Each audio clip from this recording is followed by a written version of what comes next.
Hello, welcome back to another episode of Somewhere Between a Film and TV podcast. We're your hosts. I am Daniel Parra. And I'm Erwin Trejo. And number one, thank you so much for listening and watching. Number two, what are they going to do? They're going to like, comment, and subscribe. Please I say that just randomly. Dude, yeah, I flush the toilet, like, comment, and subscribe. Dude, I rehearse the beginning of this all the time. I know what I was going to say. Never mind. I won't say it. I said I push an elderly person down the stairs. Like, comment, and subscribe. They really can't. I mean, they call their, what do they call? The life alert? Yeah. They're like, excuse me, while you're like down and you can't get up, could you please just can you like and comment right now? Well, Erwin, my companion, what are we reviewing? Dude, that was okay. Yeah. Oh, the companion. We texted that the companion. Other day. So, keep in mind, everything we review will always have full spoilers. Dude, I know. You know. Oh, okay. I want to preface this especially with this movie because even though the marketing, and we're going to talk about it, but there are other things in this movie that I highly recommend if you have, by chance, not seen anything from this yet.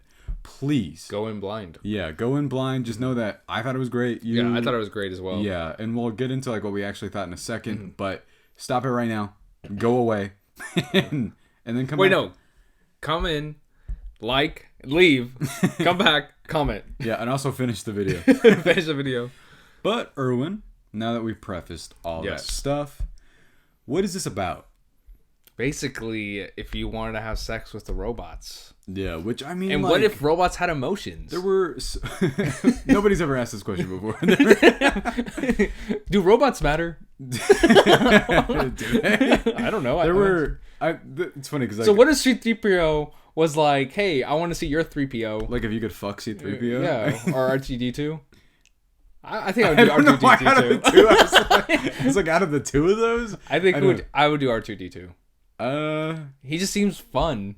Yeah, like in bed. Yeah, but then again, C-3PO has like a limited or like unlimited amount of like languages. Yeah. So imagine him seducing you. Yeah, in French or something. Yeah, dude, I mean, I get it. Or in what is? Oh, Jabba. What is? No, Jabba? Yeah, I was thinking of it's Huttese. Hotties. Yeah. See. So you haven't answered. No. I guess I don't know, because C-3PO is more of like a dude. Yeah. I'm going to go with R2-D2. Or I'm going to... R2-D2's a guy, right? Master BB-8 the BB-8, the small circle one? Master BB-8. Why do you keep saying Master B? Because it sounds like masturbate.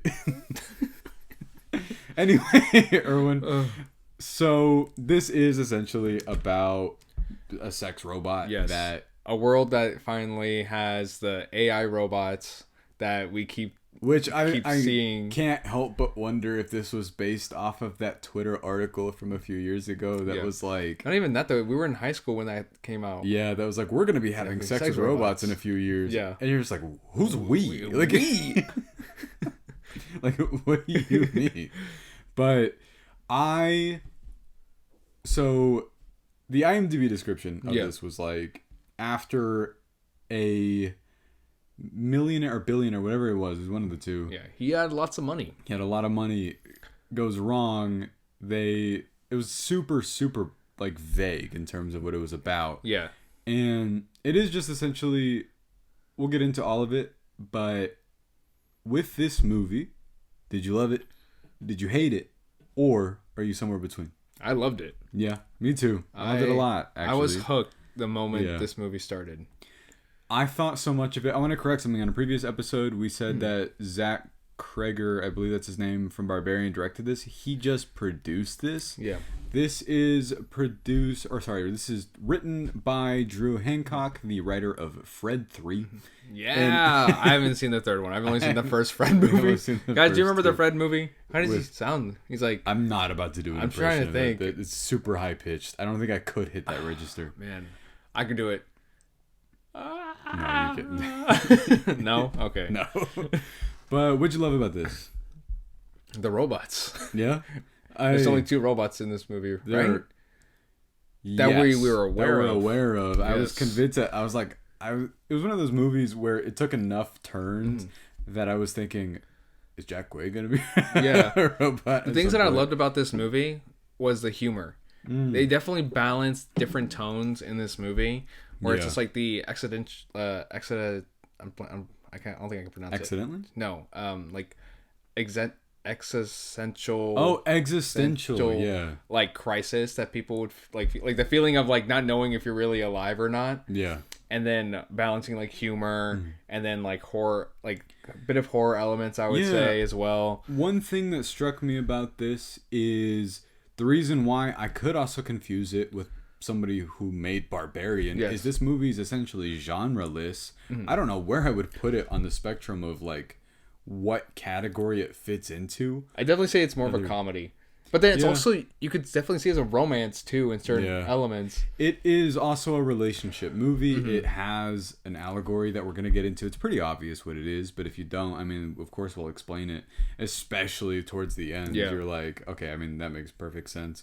But it is very funny. It's so funny to the point where I could see why you'd say that, but it's so sharp also with its humor that I don't know if I would call it that, just because there are some points of extreme violence in it too. Yeah. But the thing for me that I know I loved a lot was, I don't want to complain about this right away, but the opening as well, you said you were hooked on it. I loved the period aesthetic, this like kind of retro sort of throwback look to everything. I loved the opening credits where it was this like 70s 80s pink with the backdrop, and then this is really easy. It was supposed to match like her outfits. Yeah. It's supposed to be, that's how, it's kind of a dead giveaway that she is too perfect, because in the very opening, the introductory scene where they're in the grocery store, the way she walked. Yeah, the way she walks too is like Sophie Thatcher, which we liked Heretic to an extent. I like that movie quite a bit. I didn't love it, but she's amazing in it. Yes. And I didn't know she was in the Book of Boba Fett.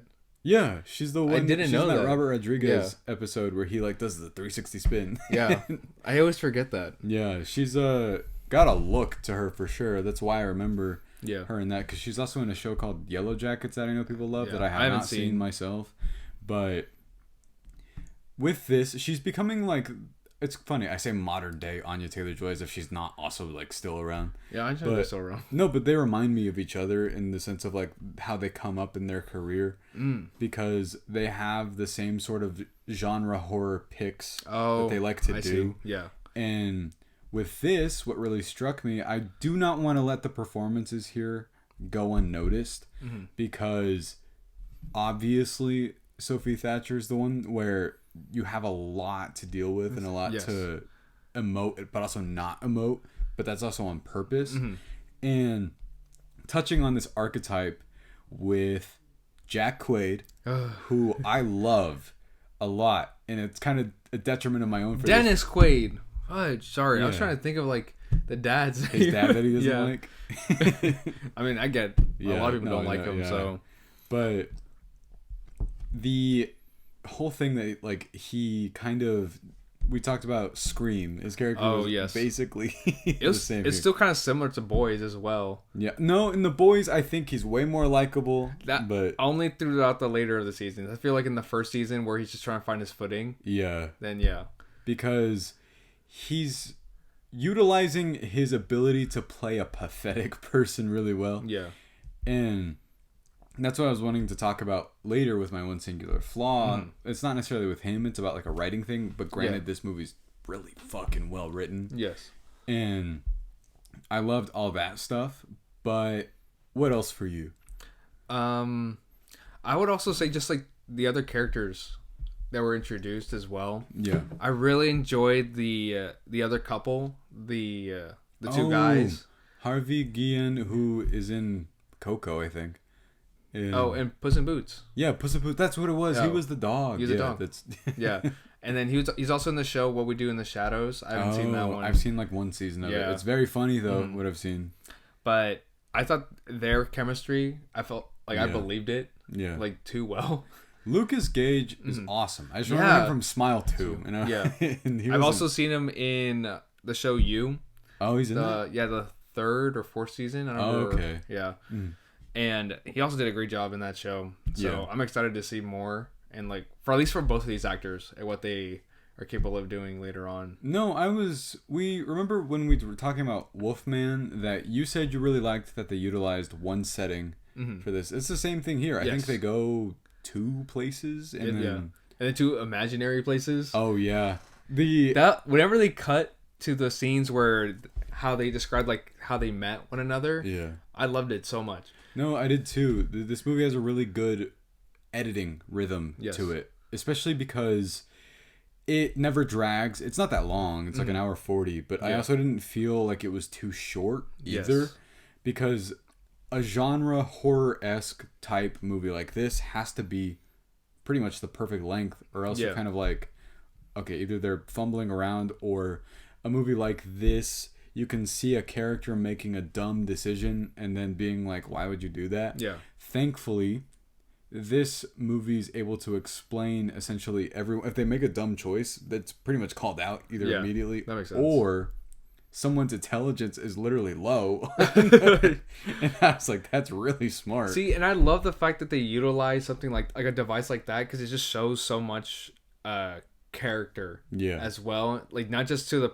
person, like they're being controlled, and like, but also the person controlling the other person as well, and showcasing like their insecurities, their egos as well. And it just, I love that. No, and of course that's going to tie into what I want to like section off on its own, the allegory. What is this about? What's this for? And it has everything to do with their dynamic with each other. But it's a movie asking a question in the age of AI, which like we have our thoughts about, and it's never been more relevant or timely in terms of that. Like, I mean, AI is always developing, like every day. I feel like every week I read something new.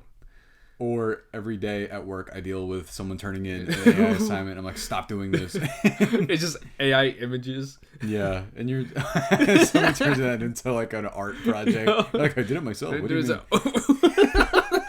A Renaissance painting. Oh, yeah. But it's all like fucked because the backgrounds are always it's just copyright. Can Sophie Thatcher, if she were to do her own art, is that considered AI generated art, or is that like, I don't know. That sounds like a good political discussion to have in that universe. No, okay, actually tying into that, the world building in this, awesome. Yes, it's great. Yeah. I love how it's just very fast and subtle. It's like, oh no, it's yours now. Yeah, no, because the way they talk about the company. Yes. This movie reminded me of Terminator of all things, especially with Lukas Gage. He basically turns, because they even, is he supposed to be an homage to Terminator 2? I can see that happening. Yeah. Yeah, whenever he gets aggressive. And he turns into like, he has the sheriff outfit at a point and everything. Oh, I can see that, yeah. I was wondering about that. I was like, that's a very cool low-key reference if it is. But I had no idea. I was just like kind of wondering because, you know, that franchise is so influential in terms of movies about robots. Yeah. But I thought that he was... the second half of this, especially with him, I was like, that's amazing. And I loved a lot of the usage of that, but that ties me into something that I want to talk about, that it's not an issue about the movie itself. It's more so that in order for me to talk about the first 20 minutes and how brilliant it is, I got to complain about something. From the first 20 minutes? Yeah. What was it? I thought a lot of the setup for them implying that there's something off. You can tell because Jack Quaid's character, you kind of are meant to assume is an asshole. Yes. Or just a really bad boyfriend. I think just because the things he would say to her. Yeah. Whenever she says like, I feel a certain way.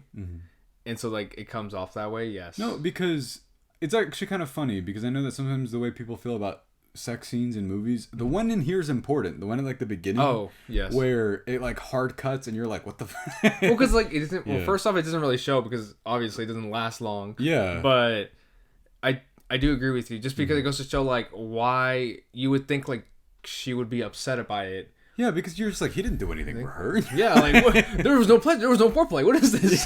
He was like, and then she's just like lying there, and she's like talking about her emotions, he's like, go to sleep, and then and I thought that was brilliant because you're like, something is up with this relationship. Like, nobody would reasonably be like, all right, cool, okay. Yeah. You just cut off my emotions, so whatever. And that was really smart. The usage of lighting in that, you can't see her eyes at that point yet. And there was a song playing that implied something about like the "you're mine, I picked you, you're mine." While they were dancing. Yeah. Because the reason why I had noticed stuff like this already was because of the second trailer that I had never seen. I actually still have not seen that trailer. Yeah. However, I was aware of it because of social media. Social media was talking about it and was saying, I can't believe you spoiled this. I was like, yeah, thanks, guys. I can't believe you spoiled this. This is what I got spoiled with. That's funny. No, I saw the second trailer in theaters and I was like, great. Did it show too much or did it? No, it did. I mean, not too much, but then you just got the premise of the movie. Okay. Right away. Because when you compare the first trailer to the second trailer, the first trailer, you don't know what's happening. Yeah. You just, like, a lot of scenes get cut, like, back and forth, and it just seems crazy, and it just cuts to the very end with that dinner table. Right. Which is, that's all. That teaser trailer is amazing. Yes. Yeah. But in the second trailer, it feels like a step-by-step of how the movie was going to go, and then you just see them talking about AI. Oh, okay. And then you just kind of figure, like, we know where this movie's going to go. Yeah. It was inevitable, I guess. Oh, Ex Machina. It kind of reminded me of Ex Machina, too. You're right. But that one was like, he was actually secretly tailoring her to like all of his specific tastes. Yeah. And that movie was amazing, too. Yes. But it's cool that, like, I do feel that this is an original enough idea in terms of, like we said, it's all about execution. It's all about... There was a movie last year that I never saw, but it was called Afraid, and I've heard it's horrendous. It's another... Afraid. It's another AI taking over AFRAID. That's what it says? Yeah, like Afraid, but AI. But it's like highlighted. I don't like it. I've heard it's horrendous. Okay. I don't like that. But maybe think too much with the title. I don't like when people make me think. Companion? To who? To who? To them? Together? But they're not together. Like... Why is he so controlling? I don't understand. This is not how a relationship is supposed to be. I think that it's like I thought you were going to say, no, I understand. Like, I get it. Go to sleep, yes. This movie is like entirely disproving of those people, like the Facebook boomers that are like, oh yeah, I wish I could do that. And you're like, I can see the Facebook comments. It's like, have you seen Companion? You're like, boy, where do I get one of those? And you're like, oh my god, that sounds terrible. I would hate to hear a conversation like that. Gotta show that to like some 50-year-old man. Yeah, it goes like, I hate my wife. Dude, those jokes are so funny to me. I can't. I love those jokes where it's like, I hate my wife. I hate everything. I just want to drink all day. Are they jokes or? No, I don't know. No, sometimes you see stuff like it would be like this, where it's like, man, could I just have a sex robot? And then you're like, people post stuff like that, and then you're just like, when their photos are like this, and it's just like up and everything is just their face. No, because this movie's like one of those guys' dreams, where they have sunglasses or they're like, in their Facebook. Yeah, well, in this one, Jack Quaid's character, he only wanted to have this robot just to like help, basically have her be the one to commit murder and just blame everything on her while they take money from the billionaire and everything. The not mafia guy. But things go bad because he fell in love with her, whether he like didn't want to admit it or not. Yeah. So I mean, this movie's also asking the question, before we get into like the theme of like an abusive relationship, it is also asking the question of what makes you human exactly. Where yes, this is a robot, but that is also given emotions and feelings and the programming to do so. But then you think about it and you're like, us as people, we are also given these things. We're just not, if you like tore into us, I'm not about to do that, but I have to check. Like, Erwin, go to sleep. Go to sleep. Oh, I put on my nightgown. Who goes there? Who goes there? Oh, dude. Oh, but I need one of those. No, dude, I really do. You think you get the best sleep of your life? I mean, like the Possibly. sleepy time bear. No, but it's also asking the question of what makes you more have the right to be like to have your own free will above anything else. And the wild robot of all things like had a similar message. Don't last say year. anything. I need to watch it. But what did you get out of that? Like, did you feel like, what is your take on that question? Because that question coming from this movie? Yeah, Ex Machina also has that question too, but like how it was executed, or just like what I think about both, like execution wise and. I mean, the way, especially in this movie, I think it was very straightforward. While Ex Machina definitely used more in like showcasing through images. Oh yeah, and like just different imagery from that movie. But in this movie, it was very straightforward because she herself was asking the same. She was asking like, "I feel this way," while everyone else is like, "No, you don't. You're a robot," and everything. So it was definitely very straightforward. But I mean, I don't know. I kind of believe her. Yeah. No. Just at the end, like I just do, just because of the fact that if she was feeling a certain way, like she felt jealousy, she felt anxiety, being nervous, scared, even, and just like being able to show like all these different types of emotions about the situation that she was in, I would consider her human because of that. Yeah, no, because they're talking about like, even it's such a, this is one of those movies where the reason why I say this script is so brilliant is there's so many different lines that are honestly kind of not tossed aside, but somebody just says something. Yes. And then if you were to go back and think about it, you'd be like what? Yeah.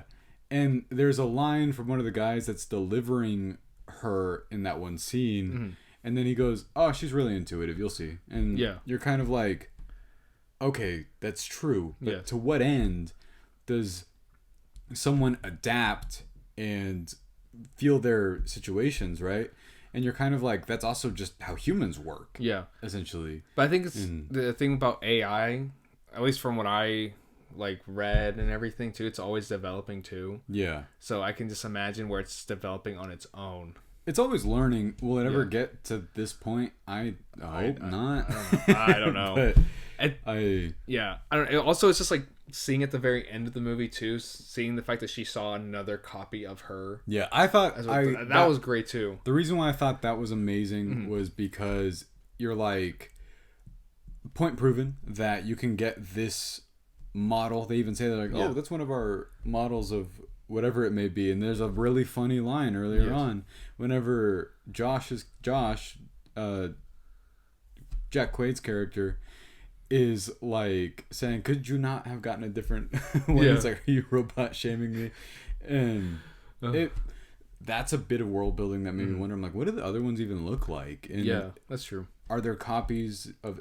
Are they all individualized to like what their tastes are? Yes. And I like the little small facts that they would put in. Like, they're like, "Oh, it's like we met at a grocery store." Yeah. And like you dropped a bunch of oranges, and then he goes, "Well, that was just like a bunch of things. Like, I picked her out of like this like 50-something meet and greets." I know that this character was a douche, but for some reason it was that one. It was that part where I was like, "Come on," because like the way she like romanticized it so much, like made us believe in it too. So no, because the whole idea.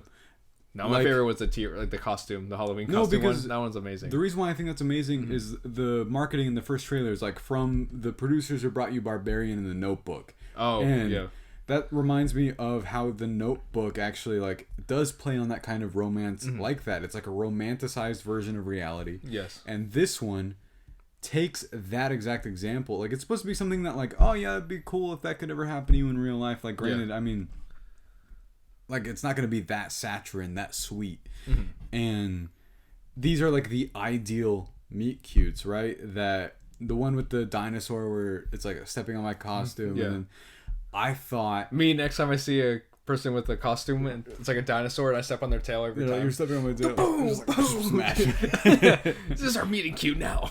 But that's why if you go back and like think about it, when they were saying that, oh, Lukas Gage's character was recounting it with so much memory as if it happened, you're like, yeah, because he was also programmed to be that way. Yeah. That's the one that surprised me. But it's also, they also have control of how much they can like showcase emotions too. Right, yeah. So then it's also their fault for making them like have like the sense of like just strong emotions for what they believed in, like through their memories and everything too. Because also remember when she brought up like facts, it's like I went to college, I went to Japan, and everything, and like he was saying that those were all outlines of memories, basically above anything else.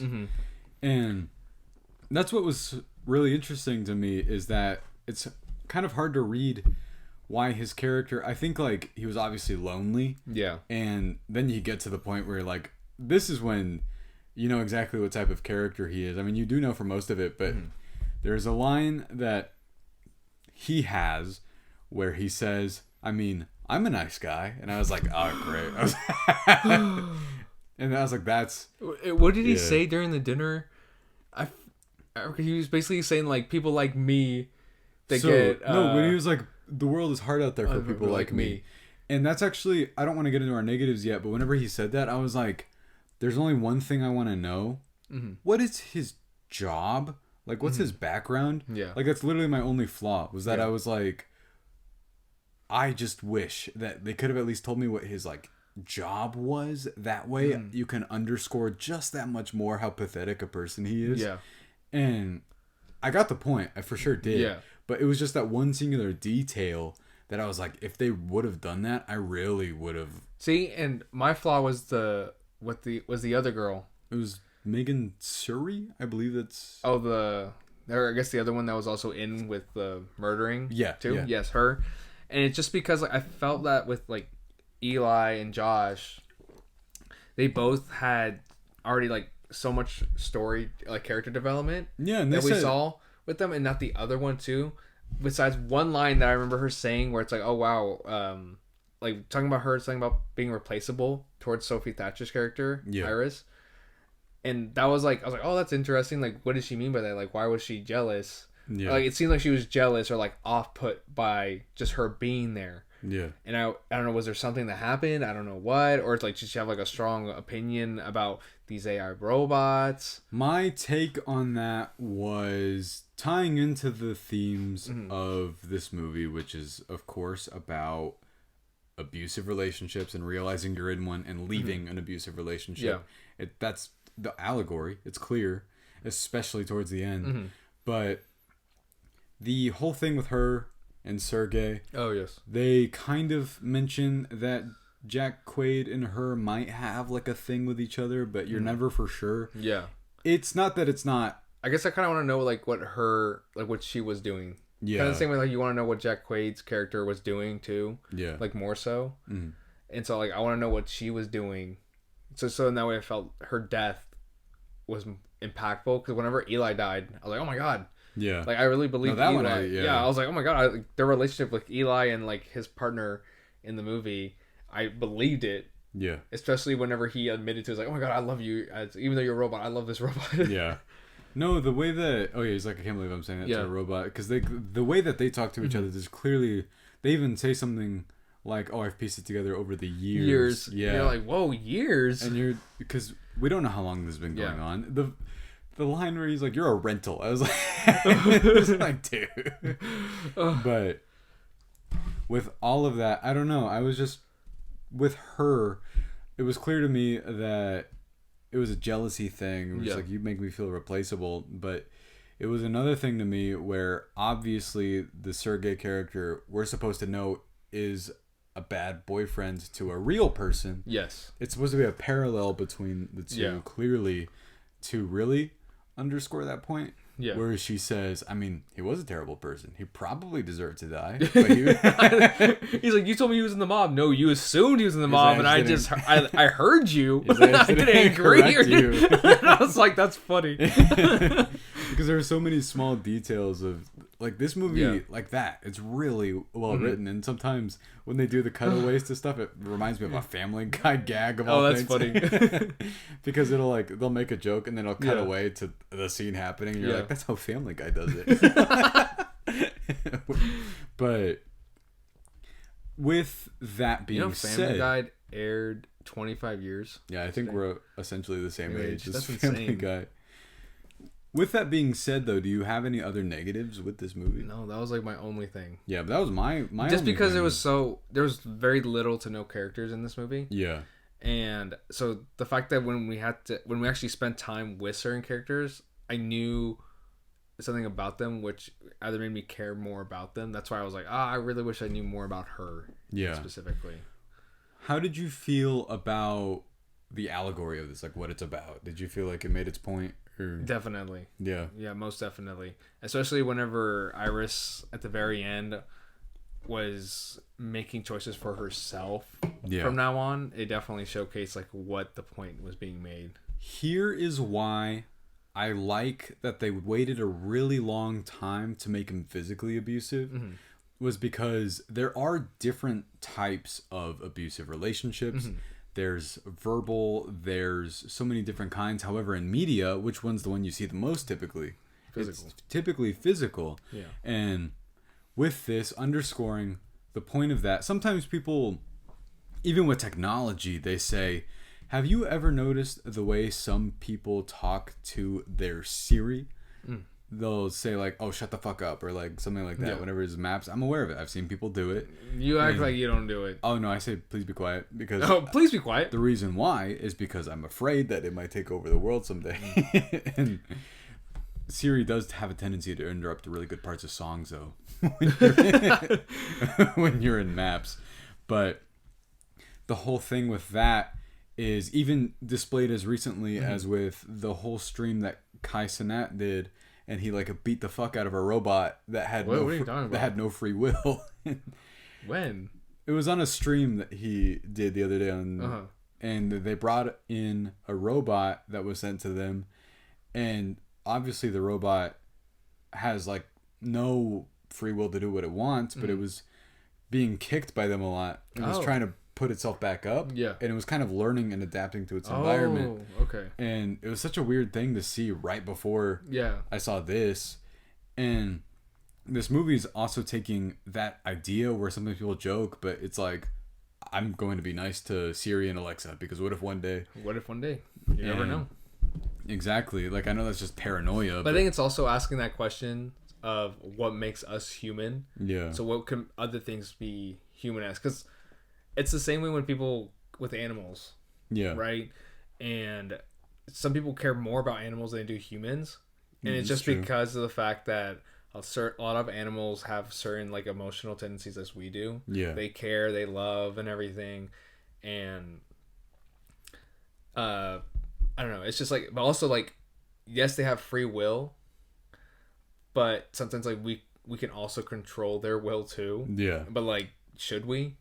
No, and it's like, can we identify? Yes. Can we relate to that? Mm-hmm. It's such an interesting question because it taps into that more like animalistic side of your brain essentially, and that's talking about the robot part of it. But here with the relationship aspect of it, I thought that once he does finally get physically abusive, you're like, it's been a long time coming, to be entirely honest with you. Like throughout the entire movie, like it's building up. He's more, like I said, they keep using the word pathetic a lot, but they really do underscore that point that that's what he is. Yeah. And it's all about ego. And then she mentions the fact where she's like, I know for a fact that you have an under average sized penis. And you're like, I mean, that's literally a fact because she can't lie. And she's not even just being mean about it until that was also a clever thing to add. Yeah. Where like they can't never lie. So like, the fact that she has to think of ways to maneuver around that too. That was a brilliant use of that because it's not necessarily a thing that you gotta write out in terms of like being a plot hole. It's more like, what creative things can we do with this? The reason why this movie works so well is because there's so many different creative elements to it that this is one of those movies where like we could say, oh, we see the potential, but it just didn't pan out. Like that movie with Megan Fox from last year where she was also a sex robot, like Subservient, I think was what it was called. Or yes, there are rogue robot movies all the time. Yeah. iRobot, but it was just a movie I used to like obsess over. Yeah, I like iRobot. I don't remember it anymore actually. I remember liking it, but I remember certain scenes like vividly. I do too. I just remember that then there's that one that's a meme. Where, the guy with the face like where he's they all look the same. But with this, going back to that, I think that the whole abuse element at the end of it, whenever she finally has the free reign or whatever, it's like, well, you love me too much. And that, I've heard that, like when people are in relationships like that it's really difficult to get out of, because you're like, yes, this person acts like this, but you think about the good times. Yes. And they even have a line like that where he's like, we did have some good times, but he's trying to, you know, kill her. Yeah. And then whenever he's finally killed, I thought the kill was really creative, by the way. Yeah. I didn't expect that to happen. Yeah. I didn't either. I thought it would be the knife or something. Yeah. But like I said, this movie has a couple of moments of just really unhinged violence that I love. Whenever he beats the sheriff to death. Yeah. It was awesome. But, that was fun. Yeah. Anything else you want to add? No, not really. No? I love this a lot. Yeah. I thought this movie was great. Me too. Definitely recommend watching it. Especially if you don't get spoiled from it, too. Not know the premise of the movie. And you definitely just did. Oh, yeah. I mean, you did. Yeah, obviously you did. Yes. Yeah. But yeah, this movie's awesome. Yes. If for whatever reason you listen to us just talk about everything in this. Yes. This is the first movie of the year, I'd say. Go see this immediately if you can. Yes, absolutely. Especially with the crowd. My crowd was awesome. Yeah. I told you about the guy that was like laughing insane.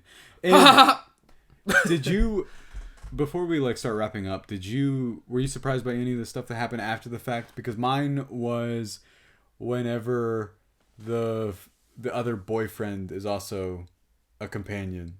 Oh, yeah. I wasn't shocked by that. Really? No. He was a little too perfect. Yeah. Okay. I think it's that. It kind of sucks because when you know about the premise, you kind of see things where it's like, what human... Like, because a lot of things that I would say would be...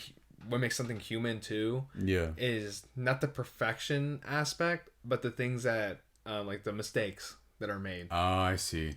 Where they'll say something. Out of the ordinary, or, like, their movements. Yeah. And it's just, like, that's where it definitely makes, like, somebody severely human. Because whenever he says... We'll split between the three of us, and then whenever my audience gasped whenever he's like, go to sleep, and then he does that. Yeah. I thought that was awesome.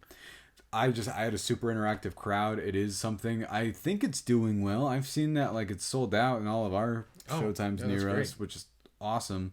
I think people do like the marketing of this, and like I said, it's timely and relevant, and I've tried not to pay attention to like the actual marketing itself, and now I guess I'll look at it. Yeah. But I want to add one more thing I loved. The whole eye color thing whenever she was scrolling through the... Oh, yeah, that's cool. I just thought all of that was amazing. Anytime they use that device. Yeah. That's the one thing I was like, I wish I got to see more of it. There were so many things in this where I was like, look, it's not like I want a second one of these. What the hell would you do? Yes. But now I have a lot of thoughts about this world. It felt real. It felt like this is a thing that could exist and just felt tangible. Yes. It was awesome. What's your score? 4.5. Oh, okay. Yeah. I also gave this a 4.5 out of 5. Yeah, nice. I thought this was like the first incredible movie of the year. I loved it a lot. I have a feeling that I'm probably gonna be thinking about this movie. Yeah. For a while. So I'm just happy we got one so early. Yeah. It was like, let's go. Yes. Yeah. There were some good movies last month too. I am not upset about the year so far. Yeah. Well, it's just February, so... Yeah, no, we'll see. We still got 10 months. What if the rest just suck? And that'd be terrible. I can't. Let's bring on more Wolfman, guys. More Wolf guys. I'd see that. What's up next? I don't know. What is up next? February 7th, I believe, we will be reviewing Love Kills, which is another horror movie. Love Kills? Uh-huh. Is that the one with the... With the guy from Scream, Mason Gooding, and Olivia Holt from that karate show on Disney XD. No, I don't know. Okay, Erwin didn't know that we're reviewing this, but that's what's up next because it's next week. All right, great. And it's a slasher movie that is about targeting couples on Valentine's Day. Oh, wait, I think I've seen the trailer. Yeah. That's Olivia Holt? I think so. No, am I getting that wrong? There has to be some... It's probably another blonde... I'm gonna look it up, but I mean, I get them all confused. Okay. Like if you told me that's Sabrina Carpenter, I'd be like, okay. Okay. Yeah. But yeah, I'm hyped for that. Yeah. I've heard it's amazing, actually. Oh, that's great. Yeah. But what are they gonna do? They're gonna like, comment, and subscribe. Please Dude, somewhere where? Somewhere between. Somewhere between. I just don't put anything there. Thank you guys so much for listening and watching. What did you think of Companion? I already told you what I thought about not Sophie. you. Oh. It's like, hey, Erwin, could you repeat everything you just said? It's like those movies or shows where the credits are rolling. And then you're the one saying goodbye, and then I'm like, no, why are you saying goodbye? I'm still gonna be here. It's like, no, and the credits are still rolling. Like, stop it.